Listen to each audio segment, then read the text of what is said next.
Hey everybody, it's CJ Miller. I'm in Shreveport, Louisiana. I'm looking at it out my window. It is downtown. It's across the Red River from beautiful Bossier City, Louisiana. And I've got my guitar. That means I'm going to try this song that I've wanted to try. Before I do this, let me just go ahead and invite you to come check us out in Shreveport, Louisiana. This coming weekend, we have, and it's, you know, I will be around it. I will be adjacent to it. I could not get the tickets that I wanted to in time, basically because I have to choose between things. And the following weekend, not this coming weekend, but the following weekend is GeekCon, and I want swag money. So I'm making a choice. But this coming weekend, for all you non-nerds and non-geeks out there, if you come, you will see G Unit Productions, and it's an event for charity, and it's basically overtaken downtown Shreveport, like for sure. Like if you walk up and down the street, that particular weekend, Thursday, from Thursday on, there's going to be events and then after parties galore. Um, I mean, like comedian celebrities, musical celebrities. Basically, Curtis 50 Cent Jackson is apparently a connected dude, man. It's because like, yay. It's a charity event, so that's kind of cool. What's great about it being a charity event, being hosted in downtown Shreveport, is actually going to bring people in, to check this out. And so we have high hopes for what it can mean for the local economy as well. So that's kind of great. But now that I've got this guitar out, I'm going to go ahead and do my version of a kind of a soft apology to you for fans of the original song. This may be. This is not a cover. This is an interpretation because I cannot do a straightforward cover on what I want to do. But I think I need a capo. So hang on, let me get one. Hang on. Capo at the second fret, and I pick and strum with my fingers because I live in an apartment, and I've always lived in close proximity to other people, and it's a quieter sound, even as me fucking it up. The way I'm gonna fuck this song up, but whatever, right? It's for me. It's about relaxation and expressing emotion and feeling. And this is so much not about the message of the song, but just I love this song.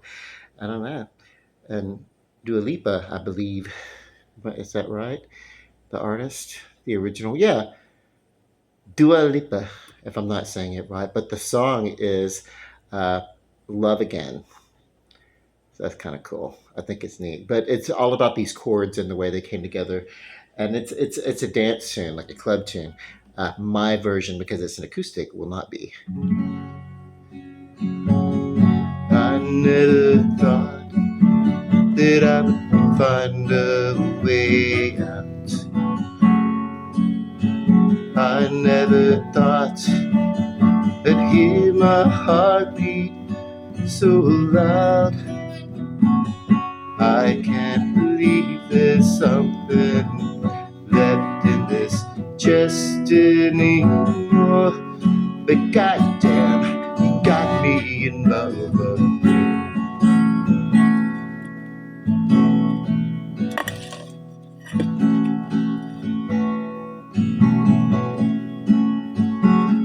I used to think that I was made out of stone. I used to spend so many nights on my own. I never knew I had it in me to dance anymore. But goddamn, you got me in love again. Show me that heaven's right here, baby. touch me so I know I'm not crazy. Never have I ever met anybody like you. Used to be afraid of love and what it might do. But goddamn, you got me in love again.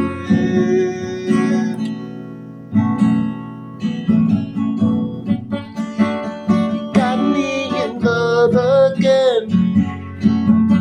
You got me in love again. You got me in love again.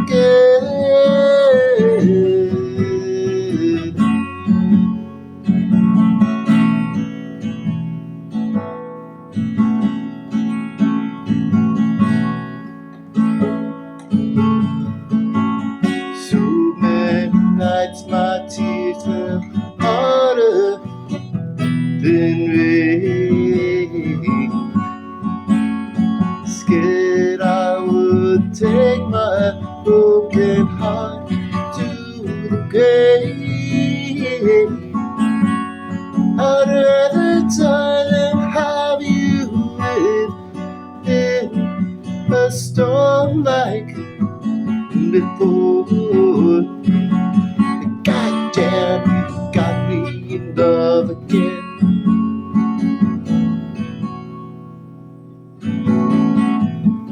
Show me the heavens right here, baby. Touch me so I know I'm not crazy. Never have I ever met somebody like you. Used to be so afraid of love and what it might do. But goddamn, got me in love again. Got me in love again. You got me in love again. You got me in love again.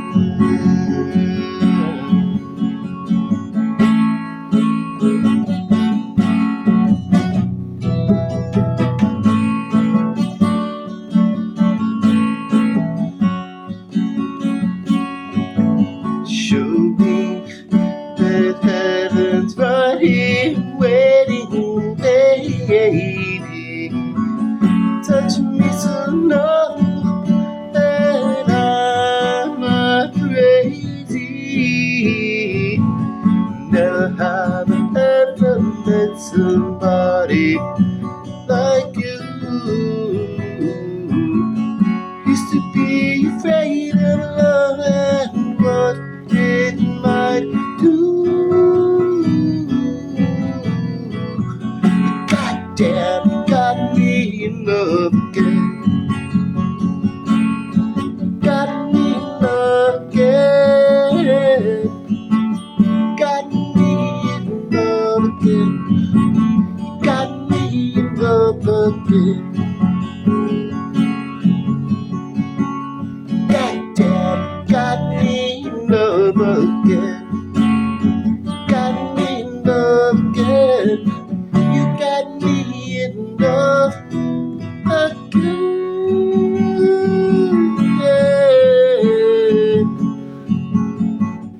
Got me in love again.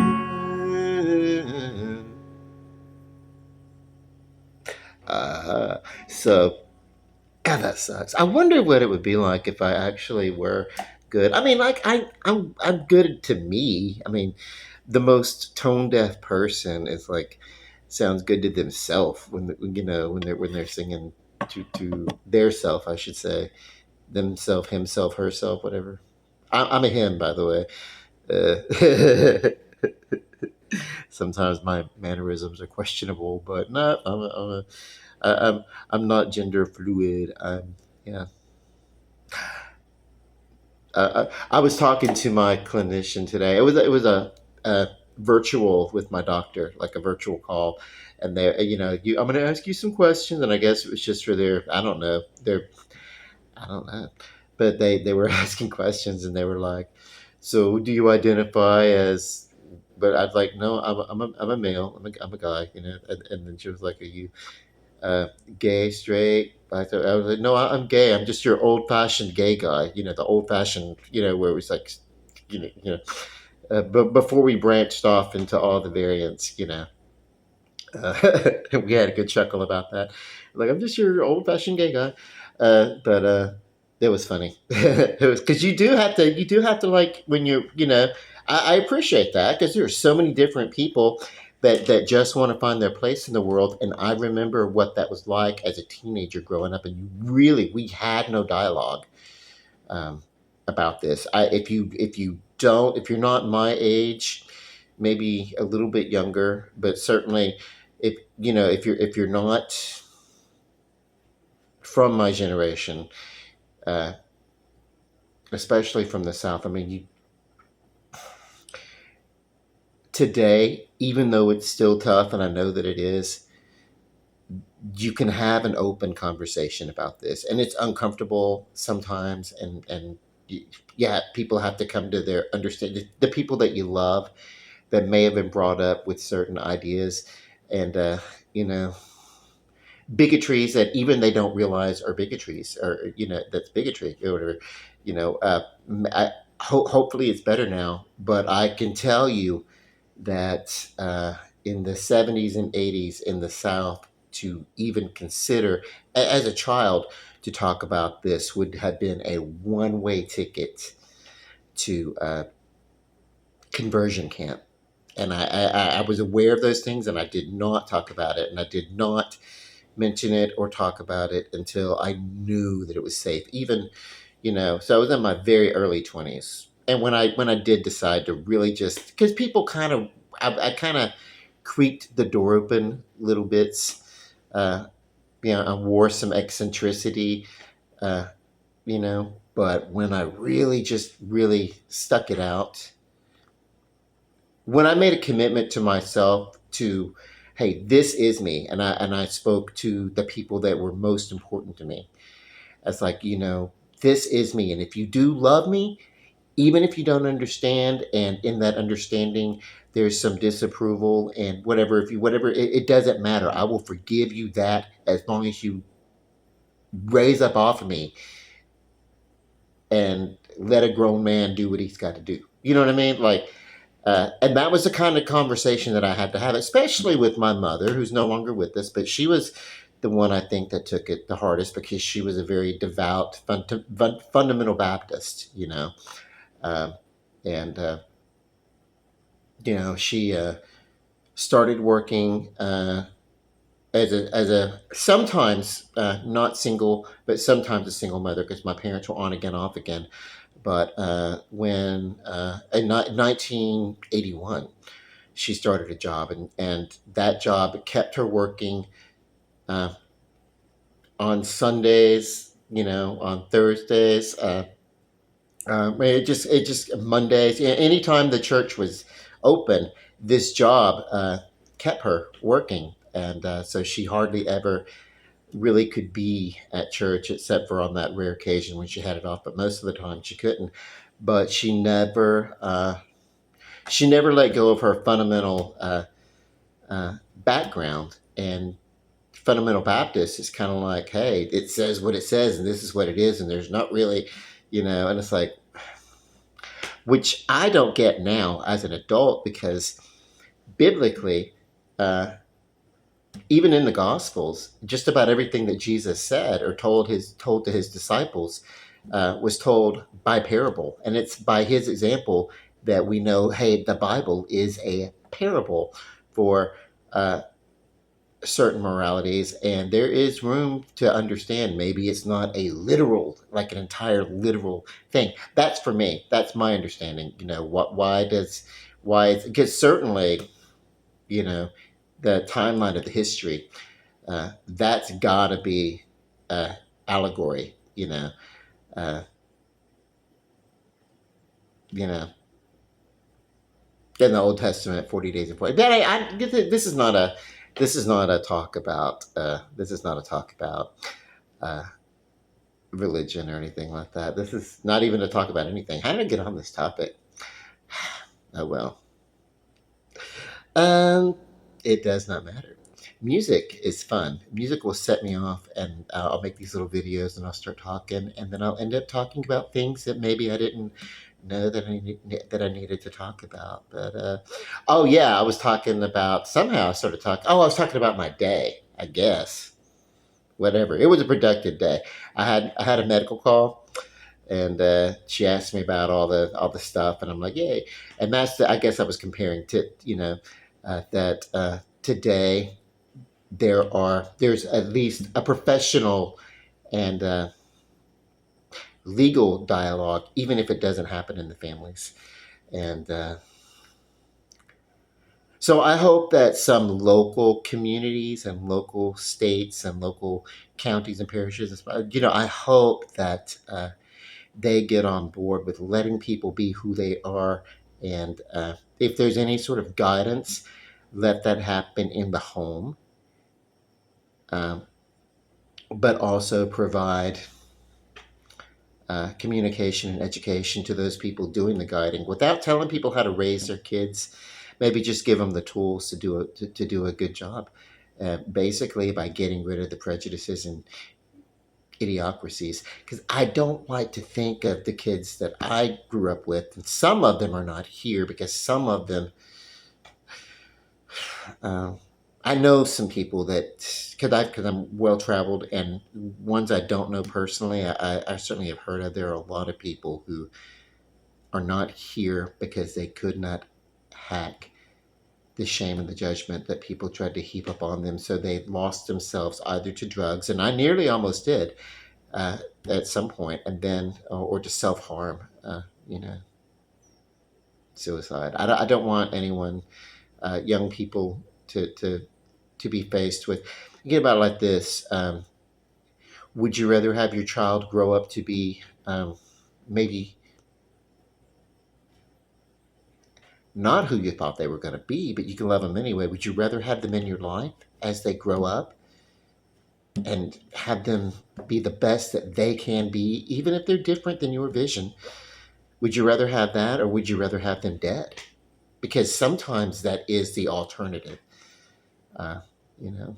And I'm talking to parents out there who might be, I'm talking to adults, because, you know, children today live and grow up in a more open, less judgmental world. Well, I don't know about that. I don't know if it's less judgmental, but I think the consequence of that personal judgment, I think hopefully it's within boundaries. Like, oh my God, I don't understand. Like for me personally, I don't understand the transgender experience.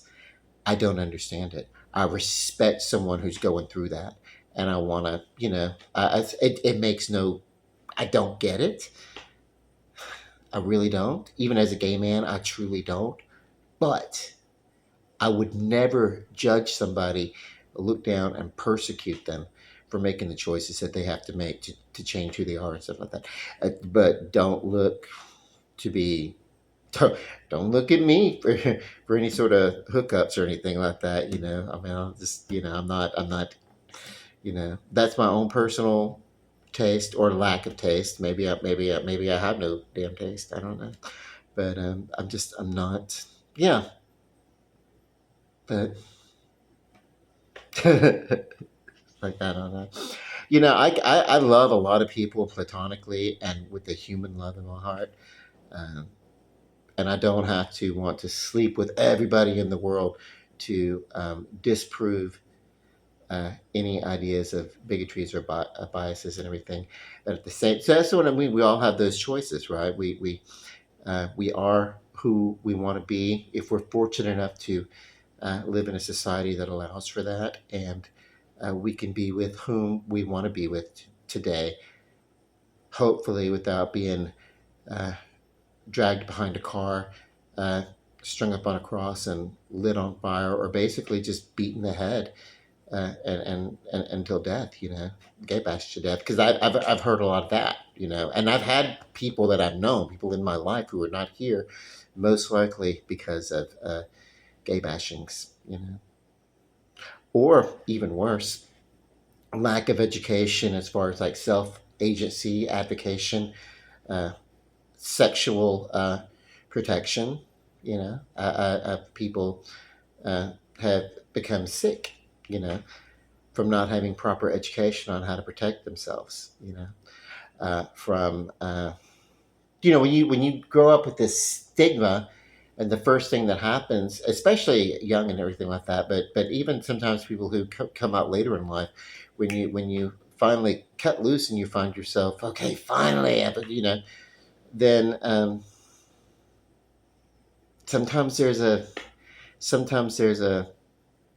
free wildness that comes along with that, and that's all good and fun and everything. I really, if you want to party, man, party, but please be cautious and do the things that you need to do to protect yourself, because I want you to be on this earth. So this is about health. This is about self-identification, self-positivity, and the good things that can happen, and not living under the stigma and shame that other people put upon us.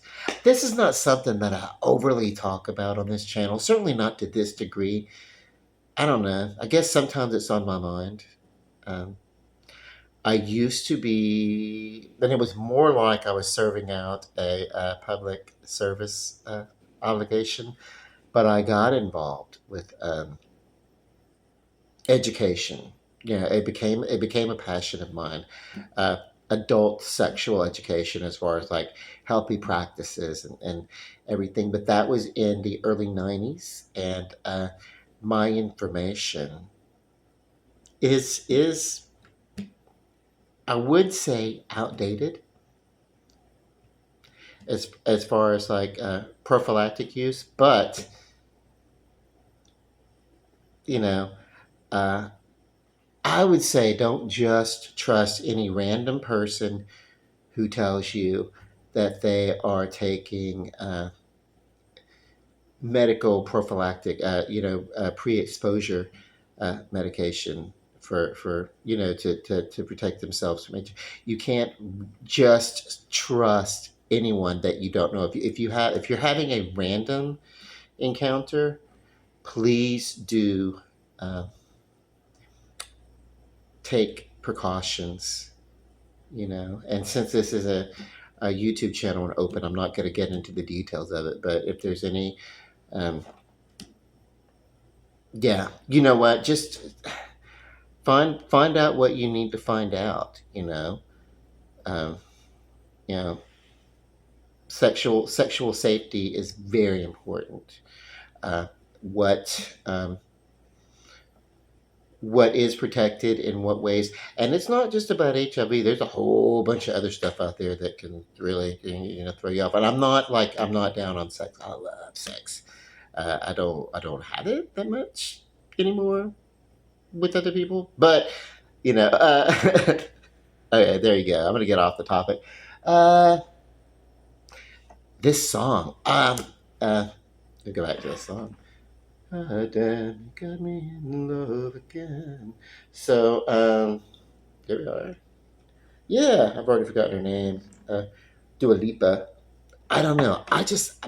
One of these days, not too long ago, I was like listening, and the song came up in my, you know, in my Amazon Music channel or whatever. I don't know what, but it was like, oh my god, that is so awesome. I love it. I love the way it sounds, and just like, So yeah, and I put it in my playlist, and uh, it comes up probably on a daily basis at some point. And I was like, you know what? I bet I could do something with it. So I kind of maybe tried to do something a little poppy with it instead of dance, maybe like a little folky pop or whatever. But I was improvising a lot of this, so please forgive me if this is one of your favorite songs and I have totally screwed it up for you. Uh, whatever. Sometimes when I get a guitar and I get a song like this that I like, it's really just about me like making noises like just like a little baby in the crib cooing to hear itself coo and entertaining itself. That's what I'm like with the musical instruments. Guitar is my favorite, but I have drums, keyboard, harmonica, hand percussions, stuff, other things. We got like a I've even got a wind recorder, but uh, I've not been able to do much beyond hot cross buns on that one. And we all learned that song in like second or third grade or something. So, okay, I love you guys. Okay, take care of yourselves. God bless. Love and light. Good night.